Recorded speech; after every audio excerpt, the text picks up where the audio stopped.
Bismillahirrahmanirrahim. Assalamualaikum warahmatullahi wabarakatuh. Pada video sebelumnya kita sudah membahas tentang konfigurasi elektron berdasarkan Niels Bohr dan mekanika kuantum. Kemudian kita juga sudah mempelajari tentang sistem periodik unsur. Kita gunakan di sini dalam menentukan posisi unsur dalam sistem periodik unsur. Ini adalah sistem periodik unsur yang sudah pernah kita bahas.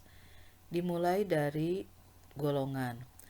Ada dua jenis golongan, yaitu ada golongan A, mulai dari 1A, 2A, kemudian loncat ke kanan, 3A, 4A, 5, 6, 7 sampai dengan 8A. Kemudian ada yang disebut dengan golongan B. Kalau golongan A disebut dengan golongan utama, kalau B kita sebut dengan golongan transisi ya.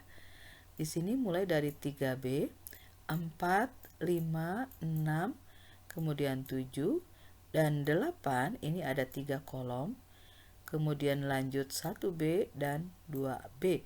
Maka untuk golongan B atau transisi juga ada 8 golongan. Untuk golongan transisi itu ditambah dengan yang berada di luar ini, yaitu deret lantanida dan deret aktinida.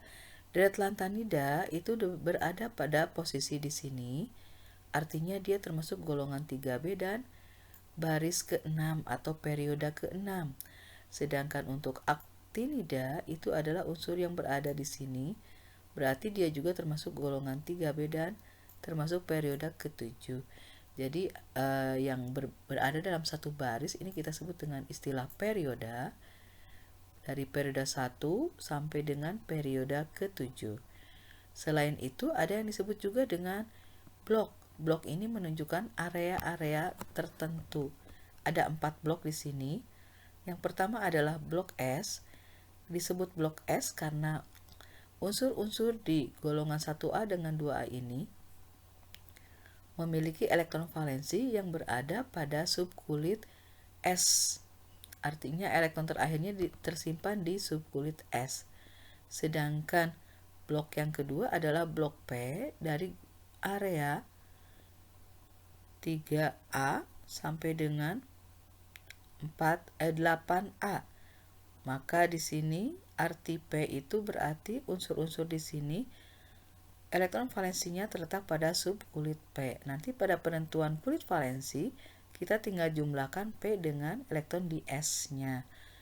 Oleh karena itu kita bisa simpulkan bahwa untuk golongan utama atau A itu memiliki 2 blok, yaitu blok S dengan blok P. Berikutnya adalah blok D.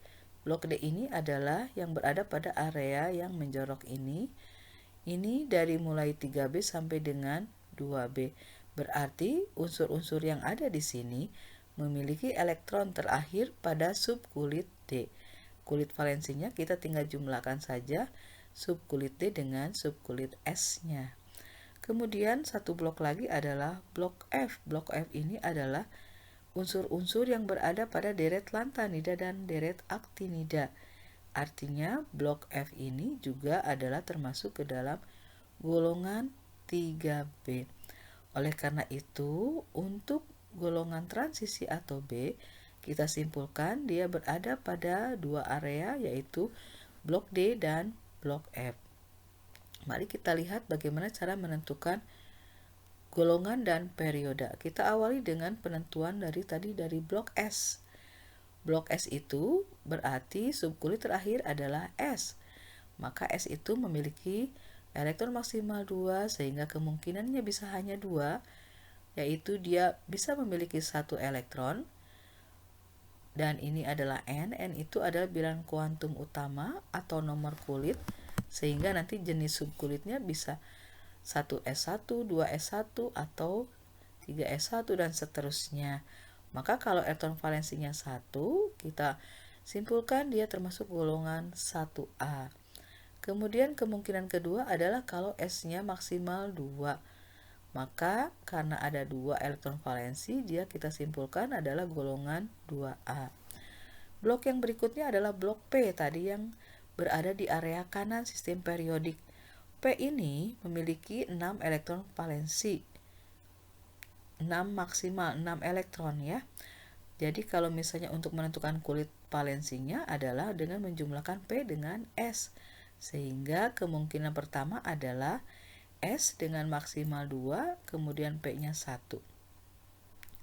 Maka kita simpulkan 3A, 2 ditambah 1 adalah 3. Nah, kalau P-nya 2, berarti 2 tambah 2 adalah 4. Dia termasuk golongan 4A. Kalau P-nya 3, berarti tinggal kita jumlahkan saja. 3 ditambah 2 berarti 5, berarti golongan 5A.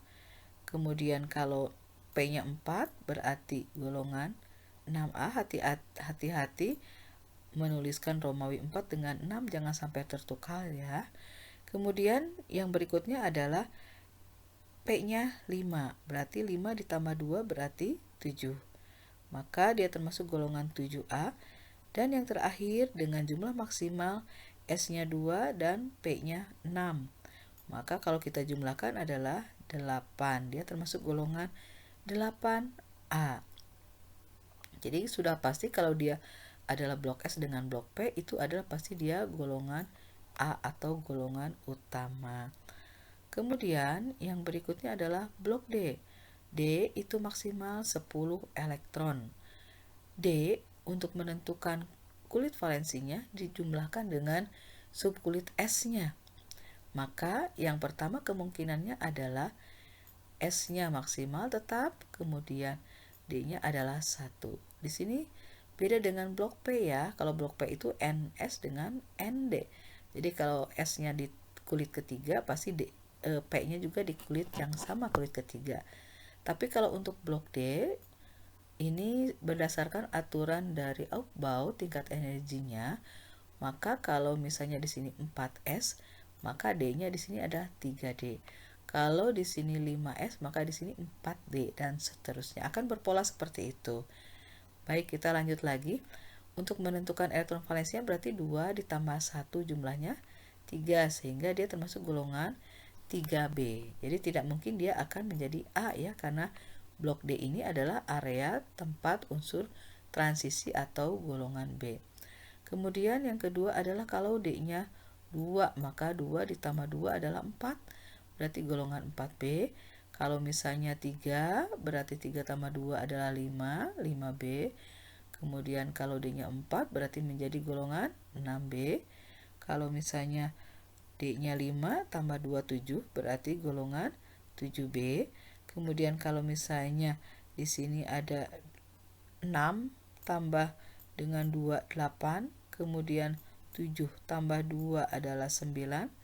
Kemudian 8 ditambah 2 adalah 10. Maka ketiga kulit valensi ini kalau kita jumlahkan, hasilnya nanti adalah ketiganya termasuk golongan 3B.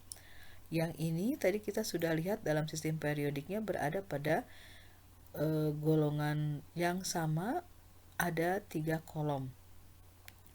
Yang berikutnya, bagaimana kalau D-nya ada 9? 9 ditambah 2 berarti 11. Kita ambil satuannya berarti dia termasuk golongan 1B. Kemudian kalau dua-duanya maksimal yaitu 10 dengan 2 berarti 12. Kita ambil satuannya berarti dia golongan 2B. Maka pada sistem periodik urutannya adalah diawali dengan 3B, kemudian sampai dengan diakhiri dengan 2B, dan di tengahnya golongan 8B itu ada 3 kolom ya. Kemudian untuk blok yang terakhir adalah blok F. Tadi kita sudah bahas bahwa ini adalah deret lantanida dan deret aktinida. Berarti ini sudah dipastikan dia memiliki golongan yang sama, yaitu golongan 3B.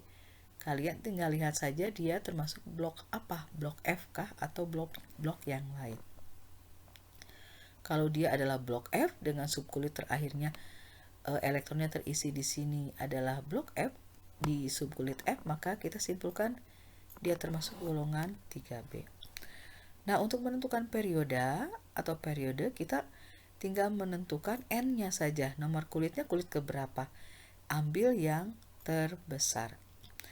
Baik, kita akan ambil contoh. Misalnya magnesium dengan nomor atom 12. Nomor atom 12 berarti jumlah proton 12, jumlah elektron juga 12 untuk atom netral dalam keadaan dasar. Sehingga kalau kita tulis konfigurasi elektromekanika kuantumnya, maka 1s2, 2 ditambah 2 ditambah 6, 10, berarti dia bersisa 2 lagi, berarti 3s2.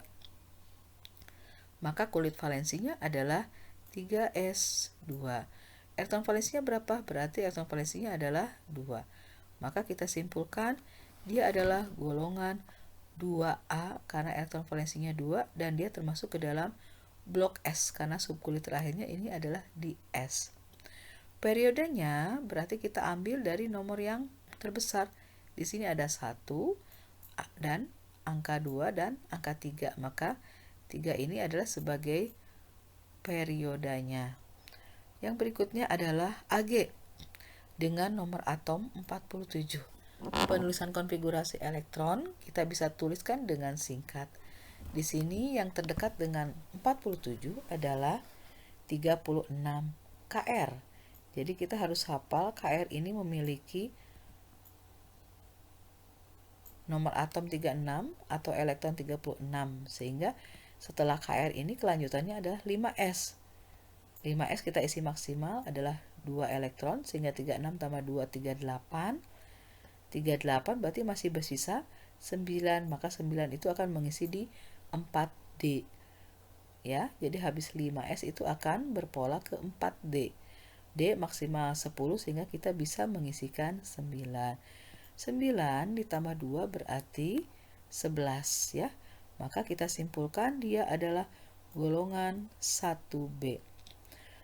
Untuk bloknya, karena dia terisi di subkulit terakhirnya di D, maka kita sebut dengan dia blok D.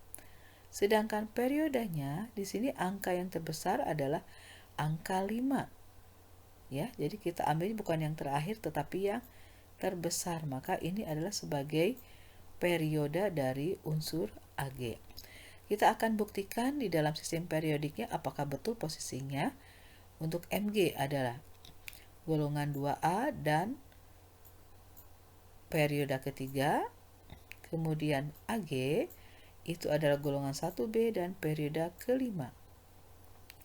Baik, untuk Mg kita cari golongan 2A periode ketiga. Berarti posisi Mg adalah ada di sini.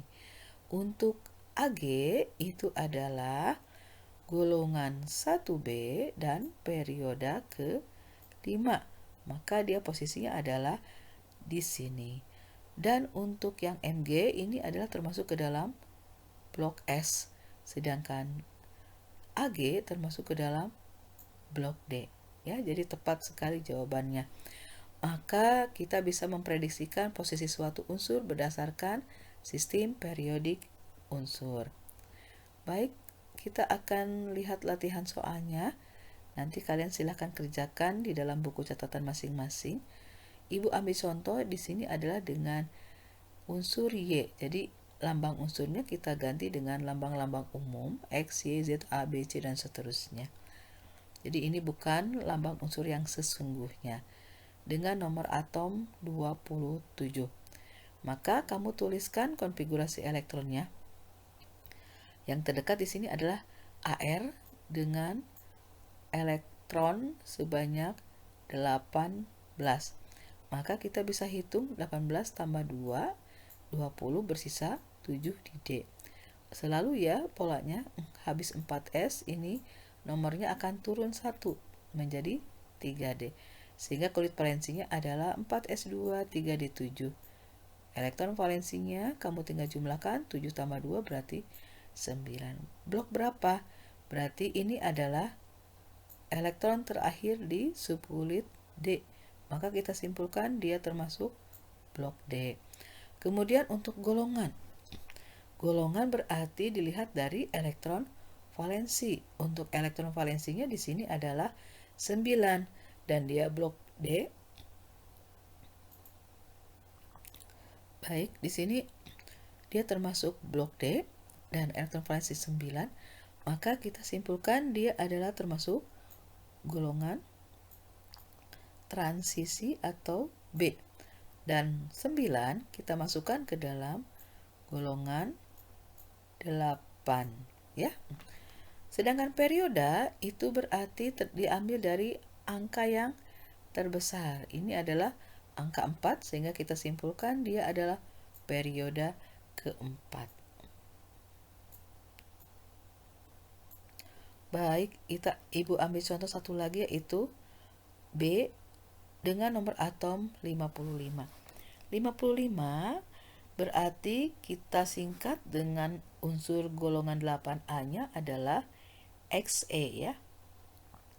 Xe ini memiliki nomor atom 54. Habis Xe itu adalah 6S. Maka kita langsung sambung ke 6S. Karena di sini sudah 54, maka sisanya berarti berapa? Berarti 1 ya. Kita tuliskan elektron di S-nya adalah 1. Ini sudah jelas sekali bahwa kulit valensinya adalah 6S ya. Kemudian elektron valensinya berarti adalah sebanyak 1. Maka dia termasuk blok apa? Terakhirnya di S. Golongannya golongan berapa? Golongannya berarti dilihat dari sini. Karena dia adalah blok S, berarti kalau blok S berarti dia termasuk golongan A. Elektron valensinya 1, berarti tinggal kita tulis angka Romawi 1. Periodenya periode berapa? Di sini ada angka 6, berarti menjadi perioda. Ya. Baik, mudah-mudahan bisa dipahami. Silakan diselesaikan yang lainnya. Yang berikutnya latihan soal melihat hubungan SPU dengan bilangan kuantum. Ini pernah kita bahas pada video tentang bilangan kuantum. Kalian bisa lihat kembali. Ibu ambil contoh di sini, yaitu yang A, konfigurasi elektronnya ini sudah diketahui. Untuk menentukan nilai A ini atau jumlah elektronnya, maka kamu tinggal hitung. Jangan lupa AR-nya di sini berarti 18. 18 ditambah 2 berarti 20, ditambah 10 30, ditambah 5 berarti 35. Kamu tinggal tuliskan di sini berarti 35 ya. Kemudian kamu tinggal tulis kulit valensinya seperti tadi. Kulit valensinya berarti 4S dengan 4P. Ini masuk ke sini. Golongannya dilihat ini di kulit valensinya ada elektron berapa. Ya, sama seperti tadi. Periodenya seperti tadi juga, bloknya berarti blok berapa? Blok P ya. Nah, bilangan kuantum terakhirnya berarti kita tentukan dari elektron pada subkulit terakhirnya, yaitu di 4P5. Ingat bahwa P itu memiliki kotaknya sebanyak 3 ya. Jadi sama seperti pada penentuan bilangan kuantum. Silakan cek lagi, lihat lagi video tentang bilangan kuantumnya.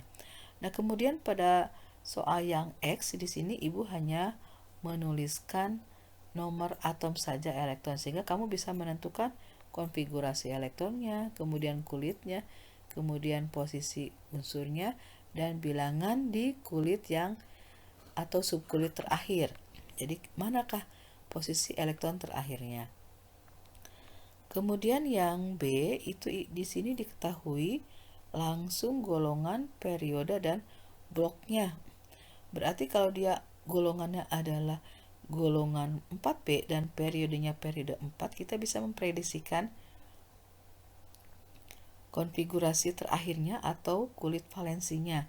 Berarti kalau kulit valensinya di situ 4B, berarti dia harus blok D, berarti dia berujung di D.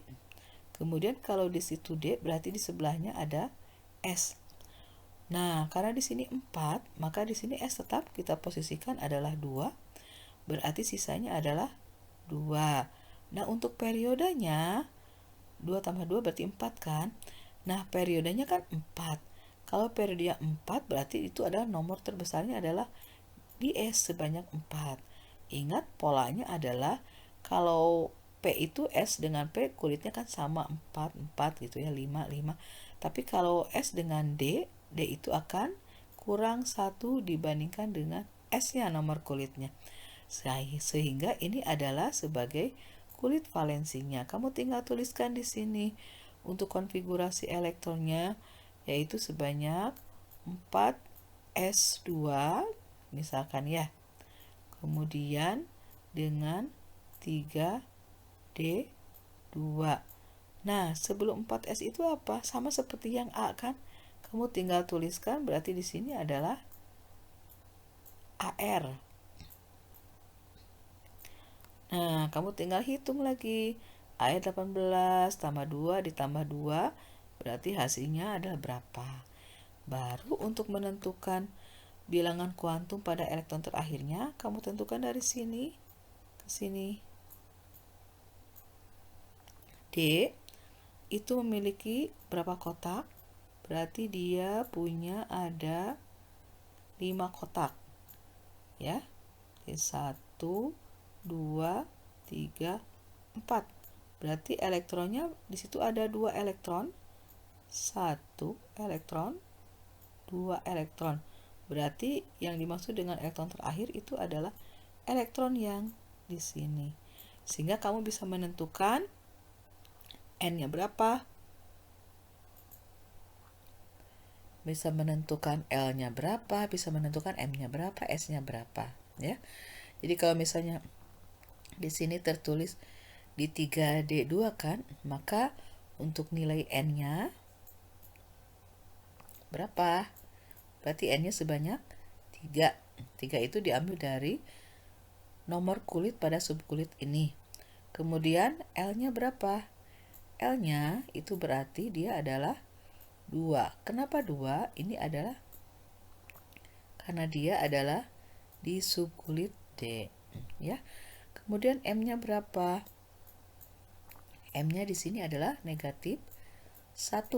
Karena ini posisinya adalah bernilai negatif 1. Ini negatif 2.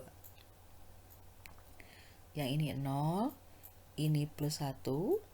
Kemudian ini yang plus 2. Jadi elektron yang di sini itu terletak pada posisi negatif 1. Sedangkan S itu berarti dia terletak pada nilai positif setengah. Ya, karena dia arahnya ke atas. Baik. Nah, untuk yang C itu ada N5, L1, M0, S-nya min setengah. Artinya kamu harus tentukan dulu dia posisi berapa. Karena dia adalah L, berarti kita simpulkan kalau L itu berarti dia adalah subkulit P. Subkulit P itu berarti ada 3 kotak. Ya. Nah, kemudian nilai M-nya dia bernilai 0.